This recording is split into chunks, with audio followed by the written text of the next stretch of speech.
கர்த்தருடைய பரிசுத்த நாமத்திற்கு மகிமை உண்டாவதாக. இந்த நாளிலும் தேவ செய்தியின் தலைப்பு, சாகிறவனுடைய சாவை கர்த்தர் விரும்புகிறது இல்லை. எசேக்கியேலின் புஸ்தகம் 18ஆம் அதிகாரத்தில் 30வது வசனத்தின் மைய பகுதியை நாம் பார்ப்போமானால், நீங்கள் மனம் திரும்புங்கள், உங்களுடைய எல்லா மீறுதல்களையும் விட்டு திரும்புங்கள், அப்பொழுது அக்கிரமம் உங்கள் கேட்டுக்கு காரணமாய் இருப்பதில்லை. 32வது வசனத்தை நம்ம வாசித்து பார்ப்போமானால், மனம் திரும்புங்கள், அப்பொழுது பிழைப்பீர்கள், சாகிறவனுடைய சாவை நான் விரும்புகிறது இல்லை என்று கர்த்தராகிய ஆண்டவர் சொல்லுகிறார். 31வது வசனத்துல நம்ம வாசித்து பார்ப்போமானால், நீங்கள் ஏன் சாக வேண்டும்?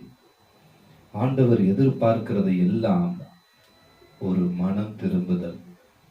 எந்த காரியத்துல நாம் மனம் திரும்ப வேண்டும்?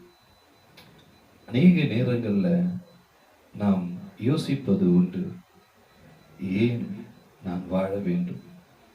ஏன் எனக்கு மாத்திரம் இப்படிப்பட்ட ஒரு சூழ்நிலை? எப்ப பார்த்தாலும் ஏதாகிலும் ஒரு பிரச்சனை, ஏதாகிலும் ஒரு போராட்டம், எப்போ பார்த்தாலும் என் வாழ்க்கை கண்ணீரின் வாழ்க்கையாகவே இருக்கிறது என்று சொல்லி நாம் அழுவது உண்டு, நாம் புலம்புவதும் உண்டு. ஆண்டவர் சொல்லுகிறார், நீ ஏன் சாக வேண்டும்? அநேகருக்கு அவங்களுடைய சிந்தனையில, அவங்களுடைய எண்ணங்கள்ல, அவங்களுடைய இருதயத்துல எப்ப பார்த்தாலும், எந்த நேரம் பார்த்தாலும் சாக வேண்டும். என் வீட்டாரே என்னை புரிஞ்சிக்க மாட்டேங்கிறாங்க, என் குடும்பம் என்ன புரிஞ்சிக்க மாட்டேங்குது, என் கணவர் என்னை புரிந்து கொள்ள மாட்டேங்கிறார், என் மனைவி என்னை புரிந்து கொள்ள மாட்டேங்கிறாங்க, பிள்ளைகள் புரிந்து கொள்ள மாட்டேங்கிறார், பெற்றோர் புரிந்து கொள்ள மாட்டேங்கிறார் என்று சொல்லி அநேக காரியங்கள்ல நாம் வேதனைப்படுகிறது உண்டு. நம்முடைய வேதனை நம்முடைய இருதயத்தின் பாரங்களை உண்டாக்குகிறது. இப்படிப்பட்ட ஒரு சூழ்நிலையில, ஆதரவற்ற ஒரு நிலைமையில், தள்ளப்பட்ட ஒரு நிலைமையில், புறக்கணிக்கப்பட்ட ஒரு நிலைமையில் ஏனி நீ வாழ வேண்டும் என்ற ஒரு நிலைமையில தள்ளப்பட்டவர்களாய் இருக்கிறீர்களா? இயேசு கிறிஸ்து உங்களை பார்த்துதான் சொல்லுகிறார், நீ ஏன் சாக வேண்டும்? அடிக்கடி தற்கொலை எண்ணங்கள் உங்களுடைய மனதில வந்து கொண்டிருக்கிறதா? அடிக்கடிக்கு இனி ஏன் நாம் வாழணும் சொல்லி உங்க வாயில அறிக்கையிட்டு கொண்டிருக்கிறீர்களா? ஆண்டவர் உங்களை பார்த்துதான் சொல்லுகிறார், நீ இனி சாக போகிறதில்லை. இயேசு கிறிஸ்து உங்களை வாழ வைக்கிற தேவன். ஹல்லேலூயா, ஹல்லேலூயா.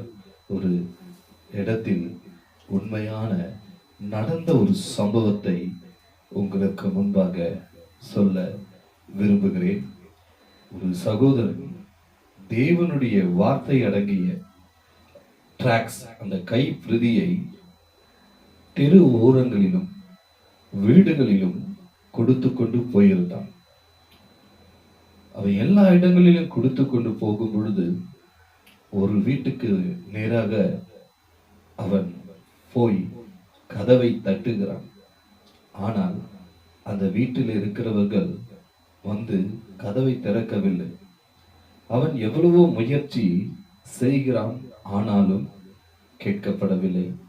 அந்த வீட்டில் இருக்கக்கூடிய நபர்கள் யாரும் வரவில்லை என்று அவன் பார்த்தவுடன் ஒரு ஜன்னல் அருகே அந்த டிராக்ஸை எடுத்து வீசி உள்ளே போட்டுவிட்டு அவன் புறப்பட்டு போய்விட்டான்.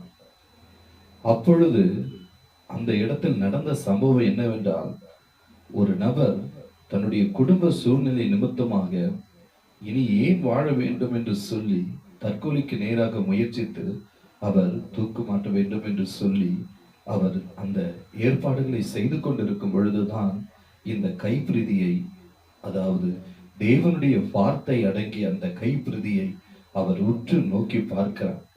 அதன் பின்பாக அவர் இறங்கி அதை படிக்கும் பொழுது அவருக்குள் ஒரு மனம் திரும்புதல் உண்டாகிறது.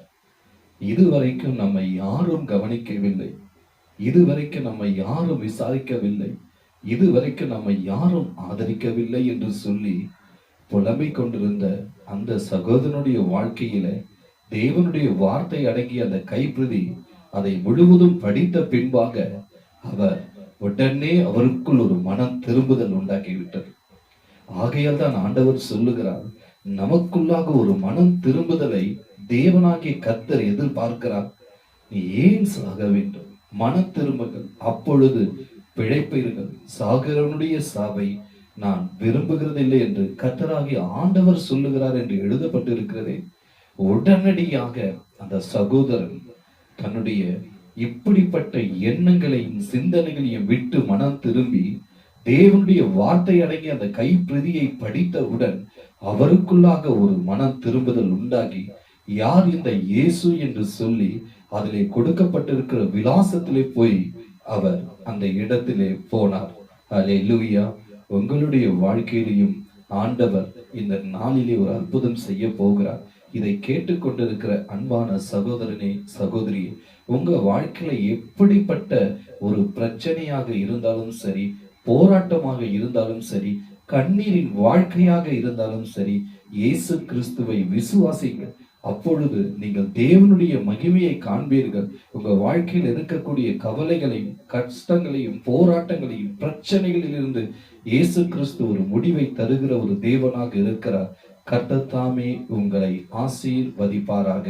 ஆமென். God bless you.